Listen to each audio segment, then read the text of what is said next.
ஆழ்கடலில் மர்ம குகை ஆராய்ச்சி. இத்தாலி நீச்சல் வீரர்கள் 5 பேர் மூச்சு திணறி பலி. மாலத்தீவுல கடலுக்கு அடியில இருக்கக்கூடிய குகைய ஆய்வு செய்யக்கூடிய முயற்சியில ஈடுபட்ட இத்தாலி நாட்டு நீச்சல் வீரர்கள் 5 பேர் உயிரிழந்திருக்காங்க. சுற்றுலா பயணிகளோட சொர்க்கபுரியான மாலத்தீவு கடல் பரப்புல ஆங்காங்கே கடலுக்கு அடியில நூற்றுக்கணக்கான மர்ம குகைகள் நிறைஞ்சிருக்கு. இந்த ஆபத்தான நீருக்கடி குகைகள்ல ரகசியங்களை ஆராய உலக நாடுகளை சேர்ந்த ஆராய்ச்சியாளர்கள் தொடர்ந்து ஆர்வம் காட்டி வராங்க.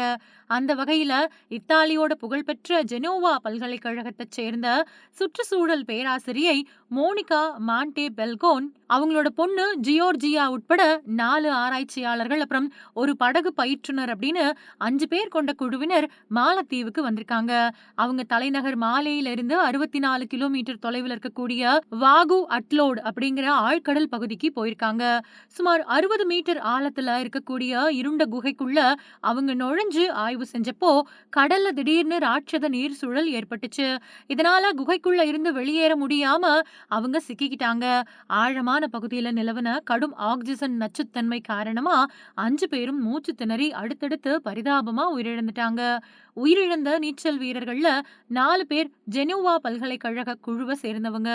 அவங்கள சூழலியல் பேராசிரியர் மோனிகா மாண்டோ பால்கோன், அவங்களோட பொண்ணு 2 ஆராய்ச்சியாளர்களும் அடங்குவாங்க.